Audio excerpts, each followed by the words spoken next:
Olá pessoal, tudo bem com vocês? Sejam bem-vindos ao canal Mundo de Mari. Eu sou a Mari e você está no Mari Viaja. Hoje vamos falar de Petar, Parque Estadual Alto do... Parque Estadual... Parque Estadual Turístico do Alto do Ribeira. Ei, até que vi. Bom, vou falar para quem conhece já o Petar, sabe que é um lugar maravilhoso. Para quem ainda não conhece, continua aqui no vídeo para você descobrir esse lugar maravilhoso aí no estado de São Paulo, a alguns quilômetros da capital de São Paulo e alguns quilômetros da capital do Paraná, Curitiba. Bora lá!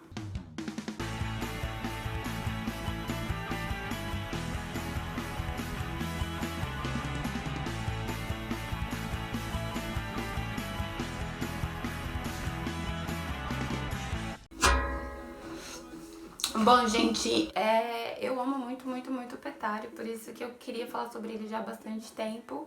Entretanto e todavia, eu fui ao Petar em 2009, a primeira vez, com a turma da faculdade, e tive a oportunidade de visitar novamente este ano, ou na verdade o ano passado, né, em dezembro, a gente foi em dezembro, e foi maravilhoso. Essas duas vezes que eu fui foram muito maravilhosas e engraçado assim como muda, né? Na verdade não mudou tanto as coisas lá no parque nesses quase 10 anos, né? Mas eu percebi que tem pousadas novas, que tem coisas novas, mas ao mesmo tempo continua muito preservado. Mas enfim, Mariana, o que é o Petar? O que tem pra fazer lá? Como eu chego? Enfim, vou dar todas essas dicas. Sem antes dizer que você deve se inscrever neste canal, ativar o sininho para receber vídeos, porque eu não sou uma pessoa que posto vídeos direitinho toda semana. Então é bom você se inscrever e ativar o sino, que assim, quando tiver vídeo novo, você sabe que tem vídeo novo. Aqui no canal tem vários tipos de vídeos, não só do Mari Viaja, como de Wanda Mari, vídeos sobre ginástica, etc. Então, aqueles vídeos que você gostar mais, você dá o seu like, você compartilha, favorita, enfim, é isso aí. Bom, vamos lá então, o Petar. O que é o Petar? O Petar é um parque, gente, que fica no interior de São Paulo, já fica ali quase com a fronteira com o Paraná. Saindo de São Paulo, da cidade de São Paulo, são mais ou menos ali de 3, 4 horas de viagem, dependendo se tiver muito trânsito ou não, porque se tiver trânsito a gente põe um pouco mais de horas, mas se tiver tranquilo, você consegue chegar mais rápido. Tudo depende do que ponto de São Paulo você esteja. Existem alguns caminhos para você chegar até o Petar. Eu vou falar sobre esses caminhos, a maneira como você tem para chegar até o parque. Mas antes de mais nada, eu vou falar um pouquinho sobre o parque, né? O Petar, ele já existe há 61 anos. Inclusive, era para eu ter feito esse vídeo em maio, que foi o mês de aniversário do parque. Mas você sabe como é, acabou que não deu tempo de fazer. E, enfim, e este parque, ele na verdade tem uma história interessante, que ele não foi feito ou construído com essa intenção de ser um parque para preservar a Mata Atlântica, etc e tal, e as cavernas que ele possui, mas por causa de uma disputa política entre dois, se eu não me engano, eram... Eu não sei se são fazendeiros ou se eram cultivadores de café, alguma coisa assim, que eu lembro que o guia que contou essa história pra gente, e cada um possuía terras, um lado do parque, o outro lado, e para um impedir que o outro explorasse a terra do outro, criou esse parque. Uma coisa assim, desse tipo. Gente, ai Mariana, como você é boa para contar a história, porque eu já não lembro mais exatamente a história certinho. Mas enfim, a questão é que o parque existe todo esse tempo, e no Petar a gente encontra uma das maiores áreas, se eu não me engano, é uma das ou se não a maior área preservada de Mata Atlântica ainda aí do Brasil, e sem contar que o parque conta com mais de 300 cavernas espalhadas pelo parque. Para visitação estão abertas, se não me engano, de 7 a 8 cavernas, contando com a caverna do Diabo, eu acho que são 8 para visitação, não tenho certeza, mas todas essas informações mais técnicas vocês encontram no site do Petar, que eu deixei aqui na descrição do vídeo, tá, gente? Eu vou falar mais assim, por que eu gosto tanto do lugar e por que eu indico você ir ao Petar. não só pelas atividades que você tem, lá tem muitos esportes, tem esportes de aventura, você tem esporte aquático, e sem contar que você pode visitar as cavernas, que eu acho que é o up que tem no Petar, é a visitação das cavernas. Não só as cavernas em si, como as cachoeiras, tem a boia cross, né, que é um esporte que foi criado lá no Petar, também tem aqui na descrição do vídeo, né, lá no site vocês encontram todas as informações. Enfim, eu fui com a faculdade em 2009, a gente tinha uma matéria, uma disciplina que era mais ou menos como se fosse biologia, voltada para o turismo, claro, mas a gente tinha um pouco essa coisa e tal, e a nossa professora, ela sempre levava todas as turmas do primeiro semestre para conhecer o Petar e depois fazer um trabalho a respeito do parque. E, enfim, a gente foi, né? Nunca tínhamos ouvido falar do Petar, e o mais engraçado é que toda vez que, pra quem é de Sampa, que você cruza ali a Castelo, que você tá chegando pela Castelo ali, que você cruza, tem a placa enorme, Petar. E eu nunca tinha reparado, até que eu fui ao Petar. E aí a gente foi, né, com a faculdade, passamos o fim de semana lá e fizemos algumas atividades, como visitação das cavernas, e a gente também visitou alguns quilombos, né, porque essa região ali do Alto de Ribeira, do Ribeira tem alguns quilombos e tal, e aí a gente foi para conhecer os quilombos, e o guia contou as histórias e tal, desses quilombos e tudo mais. Se eu não me engano, também tem aldeias indígenas.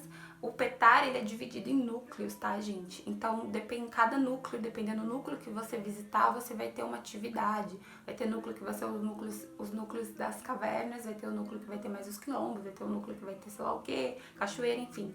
Então, a gente, se eu não me engano, a gente foi no núcleo Santana, alguma coisa assim. E, enfim, e aí a gente fez 4 cavernas, se eu não me engano foram 4 cavernas, o Boia Cross e os quilombos. Dessa vez, quando eu fui com o meu namorado, ano passado, a gente conseguiu fazer 5 cavernas, e aí a gente fez o Boia Cross novamente. Dessa vez eu consegui um pouquinho ficar numa queda d'água e tal. Foi menos corrido do que foi com a turma, né, quando eu fui com a faculdade. A gente acabou não fazendo nenhuma questão, uma coisa cultural, né, que seria essa visitação dos quilombos, porque o meu namorado ainda não fala português, não entende português. Então seria meio complicado, porque eu já fiquei traduzindo muitas coisas para ele durante, né, a visitação das cavernas, e às vezes eu não conseguia traduzir tudo, porque são palavras um pouco mais, às vezes, tipo, de nomes científicos, nomes de essas coisas de biologia e tal, que eu ainda não tenho este repertório, né, esse vocabulário em alemão para poder explicar, mas acho que eu consegui explicar as coisas mais importantes. E aí você tem essa oportunidade de fazer as cavernas, que dá para qualquer pessoa fazer, não tem restrição de idade nem de condição física, você pode fazer. Óbvio que vai exigir um pouco do seu esforço físico e tal, então se você, dependendo a sua condição física, é um pouco mais complicado, mas como o guia mesmo falou, eles já tiveram pessoas em cadeiras de roda que fizeram as cavernas, pessoas que são deficientes visuais ou auditivos, enfim, eles conseguem fazer esse esquema para que seja bem... como que é a palavra, gente? Para que seja bem... Eu esqueci a palavra que eu queria colocar aqui. Mas que todas as pessoas possam visitar, que não tenha restrição pra ninguém. Mas é importante que você também não tenha claustrofobia, né? Que, se eu não me engano, é pro lugar fechado. Que você não tenha medo também, porque dentro da caverna é escuro, é úmido, tem os bichinhos de caverna, tipo, como os morcegos, né? Tem os bichinhos, tem mosquitos, pernilongos, blá blá blá. E então você tem que ter, né, essa noção de que se você tiver medo disso é um pouco mais complicado, mas eu acho que vencer o medo também faz parte. Tem cavernas que tem água dentro, então se você tem um pouco também medo disso, que a água pode chegar até aqui mais ou menos, vou levantar pra vocês verem, tipo mais ou menos assim. Tem uma caverna que se atravessa praticamente ela inteira dentro da água, e a água chega aqui. Meu namorado foi nadando, foi muito engraçado. E, enfim, você tem que ter essa coisa de saber, que você vai se sujar, que você vai colocar, vai arrastar seu corpo no chão, sua mão, enfim. Mas é tipo uma coisa muito diferente, é muito legal, assim, acho que quem vai, pra todo mundo que eu conheci, na verdade, que foi, ficou muito apaixonado. Tirando isso, também tem, como eu falei, né, os esportes aquáticos, a gente fez o boia cross, que foi inventado lá, que é uma boia gigantona que eles tiram de caminhão, sabe? E aí o pneu do caminhão, eles fazem um negócio assim e você deita em cima e vai descendo, vai descendo o rio. Eu, tipo, levei vários capotes, tanto quando eu fui com a faculdade, quanto dessa vez também. Mas é muito legal, foi muito bom. E praticamente, assim, quase todas as cavernas você precisa fazer uma trilha para chegar até essas cavernas. Então, a condição física é, sabe, o que eu digo, de você saber que você vai ter que andar um pouco. E aí existem diferentes passeios, tem o básico, o intermediário e o avançado. Ou seja, o avançado são cavernas que realmente são mais longe, tem que fazer uma trilha mais complicada, que anda mais, ou que passa por rio, que tem mais obstáculos. Tá, então como que eu chego no Petar, Mariana, né? Como eu chego no Petar? Bom, gente, infelizmente o Petar não tem nenhum tipo de transporte, no sentido de transporte público que possa te levar até lá. Não tem uma linha específica de ônibus que te leve até lá, uma van ou uma operadora de turismo que trabalhe só com Petar e que leve as pessoas até lá. Então você precisa ir de carro, seja seu carro próprio ou seja um carro alugado. No caso de escolas, faculdades e tal, que foi no caso quando eu fui com a faculdade, a gente foi com ônibus, né? A faculdade tinha um ônibus disponível e a gente foi com ônibus. Então, se você deseja de repente levar sua escola, sua faculdade, ou montar, sei lá, tem um grupo de amigos que você conhece, seria legal, você pode alugar uma van e ir até o Petar. Como eu falei, da capital mais ou menos entre 4 e 5 horas, depende do horário, né? Porque se você for no horário de pico, vai ter trânsito. Eu e meu namorado, a gente pegou trânsito, na verdade a gente conseguiu ir super bem até um certo caminho, acho que até Registro, pouco antes de Registro, eu não lembro. Eu só lembro que teve uma parte que a pista tava em construção e a gente ficou tipo 1 hora parado mesmo no trânsito, tipo parado, naquele sol eterno. E esse caminho tem muito caminhão, né? Então tem muitos caminhões. E existe, depois que você chega ali já na cidade do Iporanga, que você tá chegando ali, tem um caminho que é só rua de terra. Então, tipo, é mais ou menos só 1 hora e meia, se eu não me engano, só, sabe, estrada de terra. Então você não pode ir, né? Tipo, não tem nenhum outro carro, velho. Você, tipo, não tem nenhum outro carro. Mas, como a estrada de terra, você tem que tomar cuidado, não dá pra você ir a milhão. Tem que ir devagarzinho. Então, isso faz com que a viagem fique um pouco mais longa. Mas dependendo do lugar que você esteja, por exemplo, de Sorocaba pro Petar é mais perto, mais ou menos 3 horas e meia. Do litoral pro Petar também, mais ou menos 3 horas e meia. Então, tudo depende muito da questão do trânsito, mas dá pra chegar de boa. E tá muito próximo também do Paraná, né, de Curitiba. Então, pra quem vem do Paraná também, tranquilão, dá pra você fazer aí 3, 4 horas, você chega no Petar. E hospedagem, Mariana, onde eu me hospedo? Bom, gente, a primeira vez que eu fui com a escola, a gente se hospedou na pousada da Diva, que eu indico aí, não estou recebendo nada, estou indicando. Só que a pousada da Diva só funciona de final de semana. Então a gente, né, como a gente foi no final de semana, com a escola a gente ficou hospedado lá. Eles têm vários pacotes, um deles é que você já café da manhã e janta, incluso no seu pacote. E aí você já consegue arranjar todas as coisas com os passeios que você vai fazer durante o dia. E nesse passeio está incluso o lanche. Dessa vez com o meu namorado, a gente foi durante a semana, então a pousada da Diva não estava aberta. Entretanto, existe uma nova hospedagem que não existia nessa época, né, há 9 anos atrás, que é o Glamping Mangarito, que foi onde a gente se hospedou, que é um conceito novo aí de hospedagem, que é uma mistura de camping com luxo, tipo camping com hotel, sei lá. E é muito legal, como vocês podem ver que eu estou mostrando aqui. Foi muito legal, é bem mais romântico, foi uma coisa que eu achei um pouco mais romântica, né? E os chalezinhos, tudo feitos com bambu, assim, achei muito legal, muito maravilhoso. A gente se hospedou lá e novamente estava incluso essa coisa dos passeios, a gente fez junto e de ter o café da manhã. A gente não teve janta porque como só estava a gente naquele dia, acabou que eles não fizeram a janta, mas geralmente tem a janta também que você pode incluir no seu pacote ou pagar separado.